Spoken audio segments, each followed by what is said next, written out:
You know that saying, everybody breaks different. Yeah. Well, I didn't so much break as quietly snap, like a wire pulled too tight for too long, and when it finally gave way, it didn't scream. It just whispered. That whisper sounded a lot like my name. My name's Tessa Malone, 26, born and raised in a suburb where all the houses look like someone copy-pasted normal. Vinyl siding, dog walkers at sunset, neighbors who wave even when they secretly hate you. It's the kind of place where bad things don't happen, they just hide under good lighting. And that's where I met him, Caleb. He was everything my mother said a man should be, steady, smart, the type who remembers birthdays and brings extra napkins to picnics. We met at a friend's barbecue, both reaching for the same soda can. I remember laughing. I remember thinking, finally, someone kind. Yeah, famous last thoughts. Caleb was one of those guys who made dependable look sexy. He could fix a faucet, charm a waitress, quote poetry like he didn't mean it but secretly did. My friends said I hit the jackpot, and for a while I thought so too. We moved in together after a year. The house was small but ours, with yellow walls and a backyard just big enough for the dog I'd always wanted. That's where Scout came in, a brown and white mutt with too much energy and a tail that could power a windmill. Caleb said he liked him. A man's best friend, right? Only I started to notice something in his voice when he said that. A little stiffness. The kind that tells you what someone really thinks. The first red flag came in whispers, not shouts. It was little things. Caleb correcting the way I folded towels, asking who I was texting, saying he didn't like when I wore certain clothes. None of it was big enough to name. That's how control works, it sneaks in like a draft under a locked door. And when I'd call him out, he'd smile that tight, rational smile. You're overreacting, Tess. You know I just care. That word, care, it's supposed to be soft, but from him it felt like a leash. The night things changed, it rained hard enough to drown sound. Scout hated storms. He'd pace, shake, try to crawl under my legs. Caleb was working late, so I curled up with Scout on the couch, thunder outside, his heartbeat under my hand. When Caleb came in, he saw the mess, mud on the carpet, a knocked-over lamp, and his face just went blank. Not angry, blank. The kind of blank that scares you more than yelling. What happened here? He asked, too calm. I think Scout, he got scared, the thunder. He got scared.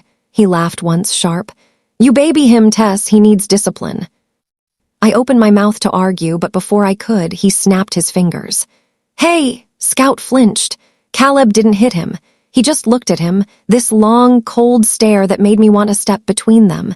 Then he turned and went upstairs, like it didn't matter. Like we didn't matter. The next day he was all apologies and pancakes, saying he'd had a rough week. He kissed my forehead and said, "You make everything better." But later that week I found Scout limping, just a little, barely noticeable. When I asked Caleb, he shrugged. He probably jumped off the couch wrong, except I'd been home all day. Scout hadn't jumped, and when I looked closer I saw the faint red mark near his paw. My stomach turned cold. I didn't confront him right away. You don't when you're still trying to convince yourself you're safe. You wait for proof. You wait for reason. But reason doesn't come when fear moves in. What finally broke the silence wasn't pain, it was laughter. Caleb, specifically. He was on the phone with a friend from work, joking, bragging, saying things like, "You gotta keep em in line, man. Dog or woman, same rule applies." He said it like it was nothing. Like I wasn't in the next room, frozen. That was my triggering moment. My fuse, because the thing about people like Caleb, they always think you'll never fight back. They confuse quiet for weakness. That night I didn't cry. I didn't yell. I watched, and I started noticing details, his hiding spots, his routines. Like how he locked the basement door but kept the key taped under his desk. Or how he always smiled a little too fast when I asked what was in the boxes down there. Curiosity might have killed the cat, but it saved me. When he left for work one morning, I went down there. The air was colder, thick with something chemical, cleaner maybe. There were boxes stacked against the wall, labeled with fake names like tools and storage. Inside, let's just say Caleb wasn't the golden boy his coworkers thought. No crimes, but secrets, ones that could ruin him. The thing about secrets is, they're only powerful if you don't have one of your own to match them. And me, I had a new one now. I started small, a little rearranging. a little deleting, a text or two that looked like it came from someone else. He noticed. I saw it in the tension of his shoulders. Good. Let him feel what it's like to doubt his own control. For weeks, it was a chess game neither of us admitted was happening. I'd smile when he got home.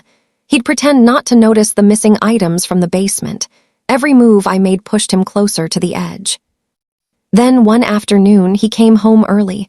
I was in the backyard with Scout, pruning the rose bushes, when I heard the screen door slam. His voice cut through the air, low, steady, wrong. "Where's the stuff that was in those boxes, Tessa?" I froze. "What boxes? Don't play dumb." The way he looked at me, it was like staring into a mirror and seeing the reflection blink first. That's when he said it. The quote that scorched itself into my brain. "You're lucky, Tess. Lucky I haven't taught you a real lesson yet." That was it, the moment I knew something in me had changed. I smiled, just barely, and said, "Guess I'll take my chances." That night I didn't sleep. I sat on the floor beside Scout, whispering a promise into his fur. I wasn't going to run. Not this time, because people like Caleb, they only understand consequences when they lose control of them. And I was about to show him what that felt like. You ever watch a storm roll in from a distance? It starts as a gray smudge on the horizon, too small to be real. And then, little by little, you realize the air been changing around you the whole time. That's what the next few weeks felt like. After that night in the yard, when Caleb said those words, "Lucky I haven't taught you a real lesson yet," something inside me shifted. I didn't cry, didn't pack a bag, didn't call a friend. I went quiet, and quiet, for someone like me, is camouflage. I started paying attention to everything. When he left the house, how long the car engine idled before he pulled out of the driveway, the names that popped up on his phone's screen. He'd taken years turning my life into a schedule that revolved around his moods. Now I was turning his into a map. The boxes in the basement became my leverage. Most of it was digital, old hard drives, labeled work backup, stuffed with things that had nothing to do with work. Embarrassing things. Maybe not criminal, but career-ending if they ever surfaced. And Caleb's job, marketing director at a small but painfully proud firm, was built on the illusion of respectability. So I started making copies. Quietly, carefully, one flash drive at a time. I remember sitting at the kitchen table, coffee gone cold, listening to the hum of the copier. It sounded almost peaceful. Like breathing. Scout slept under the table. His paw twitched in dreams, and every so often he'd let out a soft bark, like he was remembering something better. The first real move I made was small. I created a fake email account under a generic name and sent Caleb's boss one of the files, nothing scandalous, just suggestive. Enough to plant doubt. The next day, Caleb came home furious. "Someone at work spreading rumors," he said, slamming his phone on the counter. "About what?" I asked. He narrowed his eyes like he was trying to see through me. "It doesn't matter. They'll find out who it is." I shrugged. People love drama. That was the first time he looked nervous instead of angry. And that's when I knew. The balance was shifting. For the next section, I'll continue with Tessa escalating her plan, the emotional chess game tightening, Caleb unraveling at work, and the first real public fallout beginning. You don't really notice when control changes hands. It doesn't happen with fireworks. It's in the pauses. The split second when the other person waits to see what you'll do. Caleb started waiting. It began small. He'd text from work more often, just checking in. At dinner, he'd ask, "Everything okay today?" But the question had edges. The man who once lectured me about being too dependent suddenly couldn't stand silence. That's when I knew the leash had snapped and he hadn't realized yet. His bad days started to pile up. I didn't cause them. I just stopped cushioning them. When he forgot a meeting, I didn't remind him. When his temper slipped at work and someone complained, I didn't defend him to his colleagues like I used to. Without me running interference, the cracks showed. He started losing things, literally. Keys, documents, his phone charger. He'd search the house, muttering, "Someone's messing with me." I'd just say, "You've been tired lately." That phrase, calm, careful, made him twitch every time. I wasn't enjoying it. Not exactly. It was more like equilibrium. For the first time in years, the air in the house didn't taste like fear. One Friday, he came home early, shoulders tight, tie loosened. "They're auditing the whole department," he said. "Apparently someone's been storing personal files on company servers." He tried to sound angry, but there was panic under it. He looked at me like I might know something. "I told you to stay out of my office stuff," he said. "I haven't touched your office stuff." True, I hadn't touched it for weeks, but the distance between his suspicion and my truth was its own punishment. That night he barely slept. I heard him packing, the floorboards creaking in loops. By morning he looked like someone else had borrowed his face. When he finally sat down across from me at breakfast, his voice was thin. "Do you ever feel like you're being watched?" I almost laughed. The irony hurt too much. "All the time," I said, "but it usually stops when you're not here." Something inside him faltered at that. For the first time since I'd known him, he didn't have a comeback. The next section will cover the breaking point. Caleb's collapse at work, his public exposure through his own actions, and Tessa's reaction as she realizes revenge feels different from what she imagined. You know what's strange? When someone starts falling apart, the sound it makes isn't loud. It's just thinner. Every sentence comes out half-finished, every door closes a little too softly, like they're scared of the noise they'll make. By the second week of the audit, Caleb's voice had that thinness. He stopped pretending to joke. He stopped touching me on his way out the door. He'd leave early, come back late, talk less and drink more water, like staying hydrated could fix whatever was leaking inside him. At work, rumors traveled faster than facts. His team started avoiding eye contact. Someone accidentally replied, all to an email thread with a sarcastic comment about Mr. Clean Image. He tried to laugh it off at home, but I saw the tremor in his hand when he lifted his glass. He wanted to ask me if I'd had anything to do with it, but he couldn't form the words. That silence between us, that was my justice. I kept my routine perfect, normal voice, normal chores, the smell of coffee every morning. The more ordinary I sounded, the less he could read me. He'd study my face the way people study storm clouds, waiting for thunder. Then came the day everything cracked.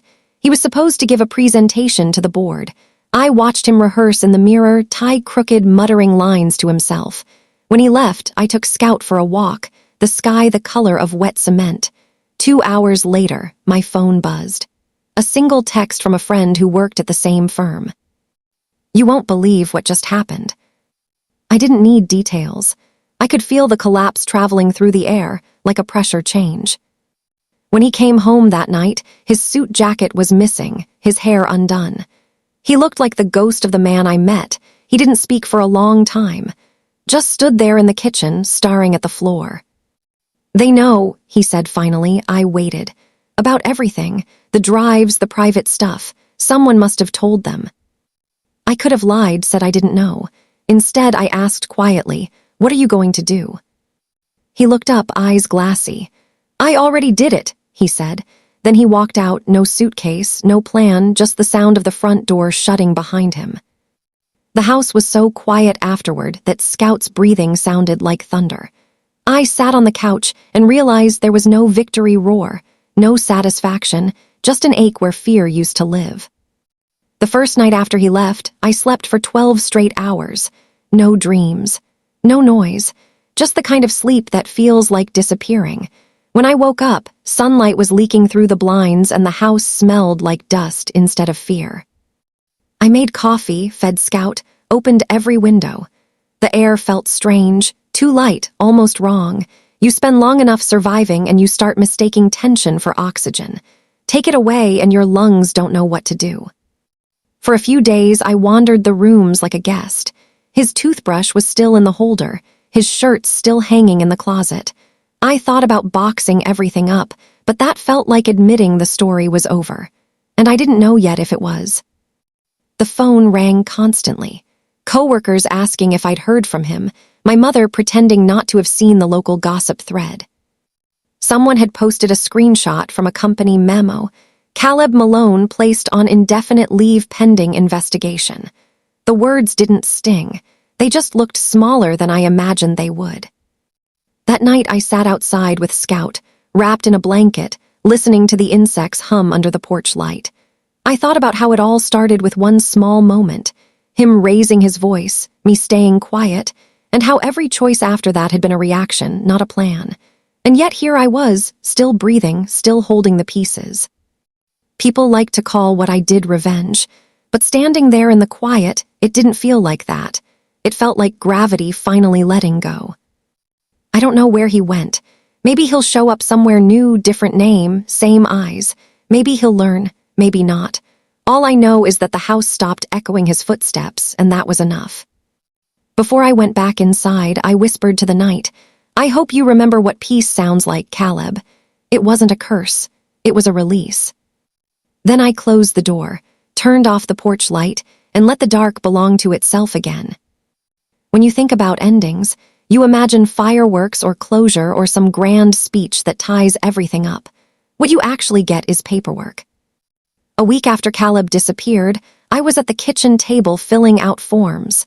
Name changes on the utility bills, bank account transfers, his mail redirected. It was the kind of admin you do when you're half alive, the rhythm of a person pretending to move on. People talk about freedom like it's a light switch, but when the power finally came back on, the silence inside the house was so sharp it hurt. Even Scout seemed confused by it. He'd sit by the door around the time Caleb used to come home, ears pricked, waiting for footsteps that never returned. The neighborhood noticed before I said anything. Mrs. Henderson from next door started dropping hints about how she'd seen Caleb drive off with a full tank and no luggage. The mail carrier asked if we'd separated. Every conversation was a test I didn't study for. I told people the truth, just edited. He had problems at work. We decided some time apart was best. No one pressed too hard. Suburban politeness is its own kind of shield. The only person who didn't believe the half-truth was Leela, my friend from college. She showed up one Saturday with takeout and that face she gets when she's already made up her mind. "You look thinner," she said. "Stress," I answered. "Good stress or bad stress?" I shrugged. She watched me for a long time, then said quietly, "Whatever you did, I hope it was worth it." I didn't answer, because the truth was I didn't know yet. At night, I'd sit on the porch and scroll through social media. His company had released a statement, "Personnel changes pending internal review." Then another. "We appreciate the contributions of former employee Caleb Rowe and wish him the best." Just like that, a man's whole identity reduced to a line in a press release. I should have felt vindicated. Instead, I just felt unfinished. Revenge doesn't give you back what was taken. It just gives you something new to hold, something heavy that hums when you try to sleep. Sometimes I'd catch myself replaying moments, wondering if I'd gone too far or not far enough. That uncertainty was the new leash, only this time I was holding it myself.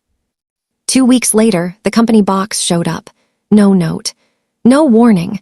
Just a cardboard package on my porch with Caleb's name still typed clean across the label. Inside were the things that didn't belong to them. A photo frame with our old apartment key taped to the back, a cracked coffee mug, and a bundle of receipts I didn't understand. It all smelled like recycled air and endings. For a while, I just sat there, staring at the box. Half of me wanted to throw it in the trash. The other half wanted to catalog every last item like it meant something, so I did neither. I pushed it into the hallway closet and shut the door. That night I had a dream not about him, but about the moment right before everything changed. We were in the yard, sunlight pooling on the fence. Scout was barking, happy. Then Caleb laughed, bent down, and the laugh twisted into something else, something sharp. And just before I woke, I heard my own voice whisper, "You can't undo gravity." When I told Leela about the dream, she said, "Your brain's just trying to rewrite the ending." I told her maybe it was trying to find one. She leaned back in her chair, sipping her coffee like she was afraid of spilling something more dangerous. "Do you ever think he'll come back?" she asked. "Not the same way," I said. "Would you want him to?" That one I couldn't answer. Because some nights, I did imagine it. His car headlights sweeping across the driveway, that first second of disbelief, and all the words that never made it out before everything fell apart. But right after that image came another. Scout growling, me standing my ground, and the quiet relief of knowing I didn't owe him forgiveness. Still, there were reminders. At the grocery store, a man behind me in line laughed like him. At the bank, the teller asked if I wanted to keep the joint account open a little longer. Every ordinary thing was a ghost in disguise. One evening, after feeding Scout, I finally opened the box again. At the bottom was a flash drive, unlabeled. I turned it over in my hand, the weight of it cold and familiar. He'd always kept backups of his projects, encrypted drives, private folders. I plugged it in. Nothing but photos, hundreds of them vacations, house parties, us. The kind of life that looked happy from far away. But what caught me off guard was one folder buried deep. Tessa, keep. Inside, scans of the adoption papers for Scout, my first job offer letter, a voice memo titled Apology Draft. He never sent it, he never said it, but he kept it. That night, I couldn't tell if the tears were regret or release, maybe both. It was late afternoon when the knock came, that soft, uncertain rhythm that sounds like someone rehearsed it first. I wasn't expecting anyone. Leela always texted. The mail carrier never bothered. When I opened the door, a man stood there in a windbreaker, holding a clipboard. "Ms. Rowe," he asked, "it's just Tessa now." He gave a polite smile, the kind people wear when they're about to ruin your calm. "I'm with Barrington Corporate Services," he said. "We're conducting an internal inquiry. Mr. Caleb Rowe listed this address as his residence." I didn't move, didn't invite him in. He doesn't live here anymore. I understand. We're simply verifying documentation related to his recent termination. The word termination hung in the air like static. It wasn't the first time I'd heard it, but hearing it said out loud by a stranger made everything suddenly real in a way gossip never could. He took a slow look around the porch, the cracked flower pots, the chipped paint on the railing. Scout's leash hanging on the hook. Then he nodded, scribbled something on his clipboard, and said, "If he contacts you, please let us know. It's important." When he left, I stood there for a full minute, trying to make sense of that last line. It's important. Important to who? To them. To me. To whatever story they were trying to bury or salvage. That night, I barely slept. Every sound, every car passing, every branch brushing the window made my chest tighten. Scout sensed it too. He curled closer than usual, nose pressed against my arm like he was reminding me we were still here. By morning, I had convinced myself it was nothing, but then the email came. No subject line, no name, just a single sentence. "You think it's over, but you only know half of it." No attachments, no traceable address, just that. My first instinct was to delete it. Instead, I read it again. And again. Each time it felt heavier, not a threat exactly, but a warning wrapped in something personal. I closed my laptop and stared at the coffee cup in my hand, the little swirl of steam fatting. It was ridiculous, but I found myself whispering, "What did you do, Caleb?" The house didn't answer, but the silence suddenly had shape, like something had stepped inside and refused to leave.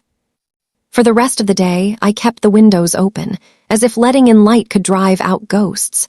But deep down I knew, some ghosts aren't afraid of daylight. I tried to ignore the email for a day. Then two. By the third, pretending not to care felt like trying to hold my breath underwater. So I did what any rational, slightly broken person does. I opened the box again, the same one I'd shoved into the hallway closet. I went through it piece by piece, looking for patterns, clues, anything that might explain what half of it meant. Most of it was junk. Notebooks with grocery lists, business cards from people I didn't know, receipts for dinners I didn't remember. But at the bottom, under the cracked photo frame, was a small envelope addressed to CM, hold if needed. The handwriting wasn't his. Inside was a folded piece of paper, creased from being handled too much. It was a printed email chain, fragments of a conversation between Caleb and someone named R. Benson. The subject line read, "Ray, inquiry, asset loss." I didn't understand all of it, the corporate jargon, the references to client discrepancies, reporting deviations, but one phrase stood out. If this goes public, we're both finished. I sat back on the floor, the paper trembling in my hands. Whatever Caleb had been involved in, it wasn't just a work dispute. It was something big enough that people were still trying to clean it up, and somehow I was now part of that mess. I tried calling Leela, but she didn't answer. I didn't blame her. The last few weeks, I'd turned into a ghost of myself. Instead, I poured a drink I didn't really want and sat at the kitchen table, the document spread out like a confession I hadn't meant to read. My phone buzzed, another message, same blank address. You deserve to know what he was protecting you from. I froze, protecting me. The words hit harder than they should have, because Caleb was never the protecting type. At least not the way I remembered him. But what if some part of the chaos I'd unleashed had consequences I never saw? I closed my laptop. The air felt too thin again, like the beginning of something instead of the end. Scout shifted under the table, ears twitching, watching me. Yeah, I whispered to him. I think it's starting all over again. I didn't know if I meant the fear, the truth, or the story itself. Maybe all three. For 2 nights I didn't sleep. I kept the lights on, half expecting another message, half hoping one would come so I could stop waiting. Every creak in the floorboards sounded like the house breathing something it shouldn't. By the 3rd morning, I'd convinced myself the second email was a mistake, a scam, some leftover data leak. But then, at 5:17 a.m., my phone chimed again. Same blank address, just one line.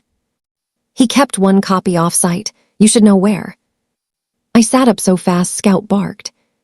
There was only one place that made sense. The self-storage unit Caleb rented before we moved in together. He'd said it was for tools and old work files. I hadn't thought about it in years.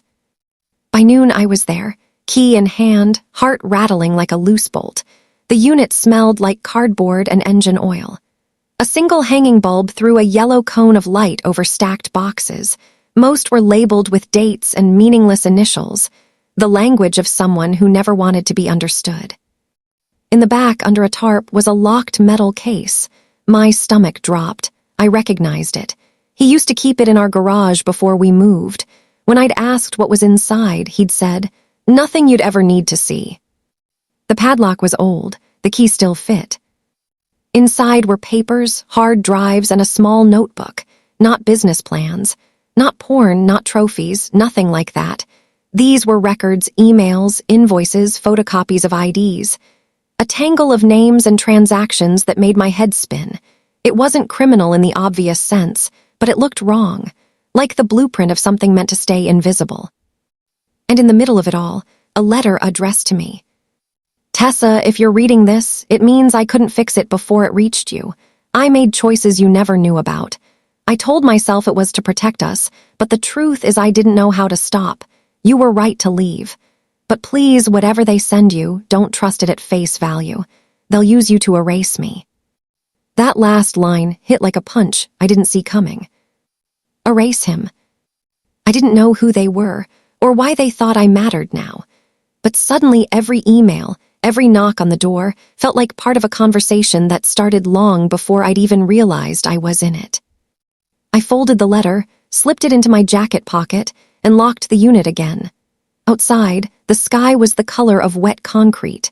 I looked down at my hands, shaking, not from fear exactly, but from the awful knowledge that revenge had only burned away the part of the story that was easy to hate.